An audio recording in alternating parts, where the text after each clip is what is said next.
hailed it as a happy ending. France 24's Colombia correspondent Roméo Langlois released by Colombia's leftist FARC rebellion 33 days after he found himself caught up in a firefight while embedded to film government forces on a mission to shut down cocaine labs in the jungle. At the start of April, the FARC released the last 10 of its military and police hostages.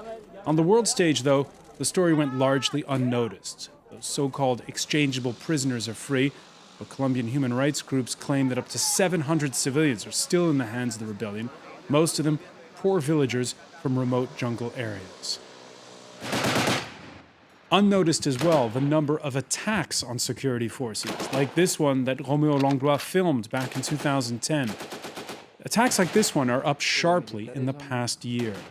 In 2012, we're asking what makes the FARC tick, how can authorities in Bogotá bring peace to those areas, and we'll also look at the current policies of neighboring rival Venezuela and regional power, the United States. Today in the France 24 debate, we're asking what's the story with the FARC, and joining us to talk about it, Colombia's Ambassador to France, Gustavo Adolfo Carvajal. Thank you for being with us.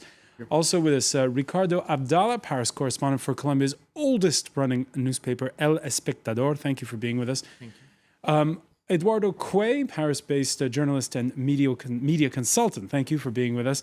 And France 24 senior correspondent, Cyril Vanier. The France 24 debate, where you can always weigh in on the conversation on Facebook and on Twitter. You can find us at François F24.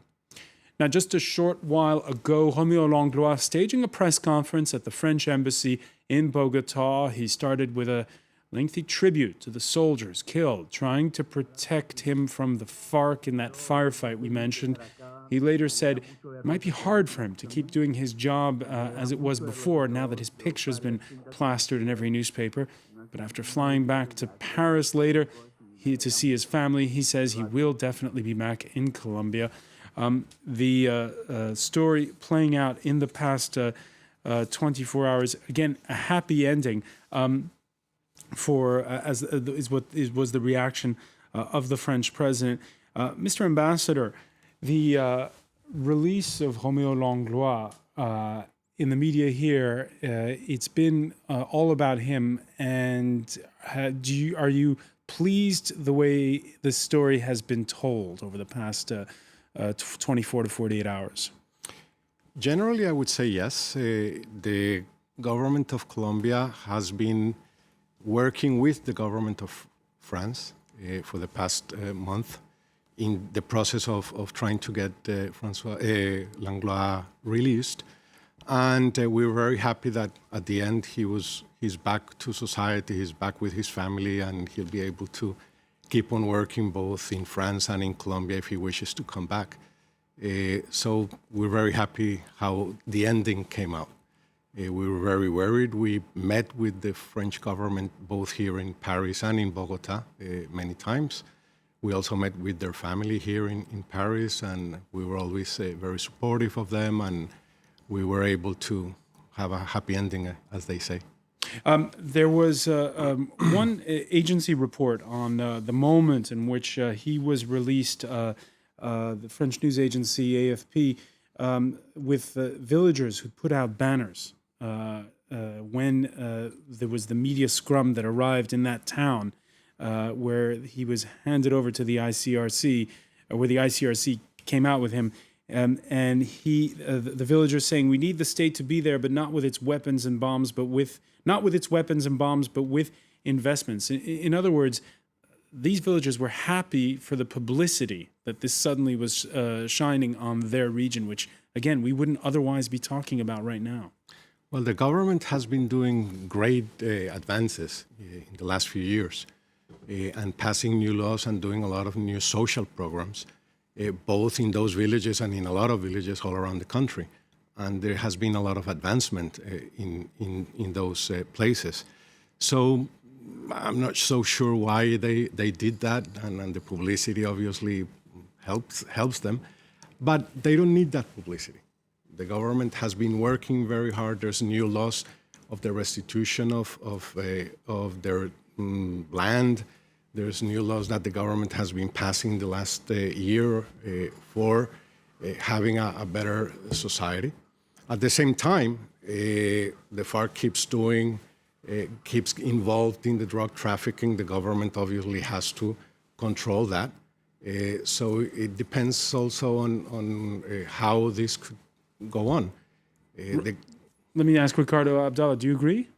I think there maybe were some pressure on them to show those banners, but still it can't be denied that there are certain areas of the country that have been denied for the different governments for a while. And those are the areas where we have the FARC and where we have the paramilitary. It's not easy for the government neither to cover all the territory. You know, it's huge country where there is some regions that are isolated, where it's really hard to have a presence. But still, I think if they were demanding that, it's probably because they feel it that way. I mean, they feel abandoned by the government, and it has been going on for 40 years or more. So what we see is that the government doesn't really take care of certain areas of the country, and then the guerrilla comes, and then the paramilitary comes after. So there's been going on some changes of powers in certain areas of the country. So when a power leaves, some other comes, and that's we've been living for That for a toing while. and froing, you witnessed that in 2008, Cyril Vanier. Well, it's certainly fair to say that there are many parts of Colombia, especially in this area of Colombia where Romeo was kidnapped, that are very isolated. Some of the villages I saw in southern Colombia, I'd say about 300 kilometers away from where all this happened, were extremely isolated indeed. And economically, one of the only means of survival for the villages there was to grow coca fields, and that is what you extract cocaine from. And it is with those fields that you then harvest those crops and make cocaine. And for those villages, it was the only way to survive, or it certainly was the best way to survive. That's how they made most money. And I remember them saying to me very clearly, they said, if we had an alternative economically to the drug trade, basically, that we're fueling by growing these coca leaves, we would gladly seize that opportunity. But we don't. Out here in the jungle, we just do what's best for us. Another aspect of this, we'll get back to the issue of the how much, to what extent drugs fuels this conflict. But let me ask you, Eduardo Quay, when there was the release of the Franco-Colombian politician Ingrid Betancourt a few years back in this country, huge media exposure. Just as this morning, our colleague Romeo Langlois was the top story on morning radio in France.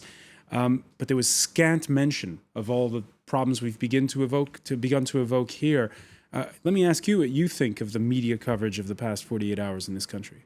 Well, I think one of the problems is that this conflict has been going on for so long, and the FARC were founded in 1964, that it's one of these stories that come and go. Sometimes there are dramatic events. There have been unfortunate dramatic events over the decades. And then it kind of goes away and it comes back, it ebbs and flows. I'm not really surprised that the international media is not covering every single aspect of this. But the Langlois episode, I think, one of the positive things about it is that it has refocused attention on this problem at a time when things are changing substantially. The FARC is much weaker than it was when Betancourt was released a few years ago, much, much weaker for a number of reasons. And the Colombian government, with massive aid from the United States, has made tremendous progress militarily. They've made, I think, a lot less progress socially, but we have to understand that it is quite a difficult situation. I just want to add briefly, I have my story about people. I was several times when I was in Colombia, I was in the Chocó region, which is the poorest section of Colombia, and you can only travel in that region by boat. There are no roads, basically no roads exist. And I remember visiting villages, quite large villages, 700, 800, 900 people, completely empty, totally abandoned. The village was there, the church was there, the city hall was there, the houses were there, but there was no one there because people were caught between the FARC, the paramilitary, and the Colombian military, and they would have to leave en masse, and then come back a few weeks or a few months later, things would quiet down, it would start again, and the villages would empty out again. So people are suffering greatly in Colombia. We're joined now by Silke Pfeiffer of International Crisis Group in Bogota. Thanks for being with us in the France 24 debate. We're discussing the timing, of course, of all this happening with our colleague Roméo Langlois at a time when there's been stepped-up attacks. Eduardo Quay mentioning that the FARC is weakened. What is the actual state? Is the FARC weakened? And if so, why are there more attacks? Well, the organization is definitely weakened. Its decay started at the end of the 90s, and then continued with President Uribe's democratic security policy and continued under President Santos, meaning that FARC has lost the ability to seriously confront national power, but it has also shown a considerable capacity to adapt to changing circumstances and to return to guerrilla warfare tactics, which are extremely dangerous and which cause a lot of harm, particularly in the country's periphery where the conflict currently takes place. When I talk about guerrilla warfare tactics, I talk about defensive tactics, smaller units, the use of snipers, explosives, the use of militiamen, and that is a tactic that has been wearing out state forces and has been causing incredible harm in the civilian population. And that is what we're seeing every day. So what I would say is that while FARC is clearly weakened, we are, presencing a war without winners currently. And, the perspective of a military victory in the short or medium term is unlikely, if not impossible. And that is something the government recognizes, and even great parts of the military leadership would recognize this. So unwinnable militarily when you're dealing with guerrilla tactics like this. Are there any negotiations currently going on, either back channel or official? Well, we don't know, of course. This is all fairly secret. Officially, there are no negotiations going on, but there are clear signs that both sides are interested in advancing towards such kind of scenario, which is obviously a highly complex issue. Talking about FARC, on the one hand, they clearly understand their process of decay, but they also understand that they are still now in a position where they could get something out of a negotiation process. They're still not totally fragmented. So the FARC leadership could actually talk on behalf of an entire organization. In that sense, we've heard statements, we've seen signals that clearly demonstrate a willingness to advance towards a negotiation table. Of course, not at any cost. They will not surrender. They will not just want to talk about demobilization and disarmament. They would want to get something out of a process after almost 50 years in the mountains.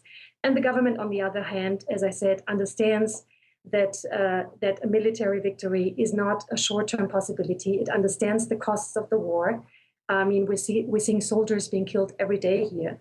It also understands its limited opportunity to be able to negotiate with one interlocutor. And in that sense, we are interpreting the policies that we're seeing and the gestures that we're seeing by the government as moves to prepare the grounds for peace talks. Of course, again, it's a highly risky issue. There are lots of spoilers around there. And that's why the government needs to deal with this very, very carefully and keep, of course, strict control. On the other hand, involving society, because, as you know, there are still great reservations in Colombian society vis-a-vis the issue of negotiations after past failed experiences. So it is very important to start discussing the issue, taking it out of the taboo zone and preparing the ground in society as well for a peace process. Ambassador, are Colombians ready for peace negotiations? You have to realize that the goal of any government in Colombia, and it's of the present government, is peace. We've been in this conflict for so many years that obviously all the population in Colombia would like to achieve that, but you cannot achieve that at any price. The government has been very clear that there should be some advances by the FARC on stopping the kidnappings, stopping all the acts that they do of what they did to Langlois and The things like release that. of those last 10 soldiers and policemen at the beginning of April, is that a sign that it's the... It's a good sign, obviously. We all wanted them back, but it's not, we need more clear showing of the FARC that they really do want to have a peace process, they will stop extorting people. They continue, even though they sent back these policemen and the militaries a few months ago, you have to realize that they keep doing all kinds of acts. For example, a few days back, 12 soldiers were killed while they were just looking after an electrical tower that they were fixing. So there need to be more acts of the FARC that they really want a peace process before the government could do this. Now the government is open to it, but first we need very clear and strong signals from them that they do want that before the government can sit down and do this. And up to now, there's no official either negotiations or anything like that because they haven't done what the government has always told them. Ricardo Abdallah, do you agree? I think that there are two main obstacles before the country can go into peace talkings. And the first is that there is a bad experience. In the 80s, in the 90s, we have some peace talkings. We have the demobilization of the guerrilla of the M19 movement. Basically, even if they try to make politics, and some of the former members of the guerrilla went on politics, some of them were killed. And when they had the chance to have somebody running for the president, he was killed as well. And I think the FARC also need, it's not only that we wish for peace, because everybody do in Colombia, and that's obvious, but peace needs to be guaranteed. And I don't think that the FARC can be sure that if they just leave the fight, leave the guns, they can be safe in civil society. So they're looking for guarantees. They are looking for guarantees, but also I think that now we are facing another menace for an eventual peace process. Is that there is some people that doesn't really want a negotiation, just a military defeat of the FARC, especially the former members of the government of Uribe. We've seen today how Uribe has been attacking Romeo Langlois. And we'll pick up on that point when we return. Stay with us. You're watching the France 24 debate.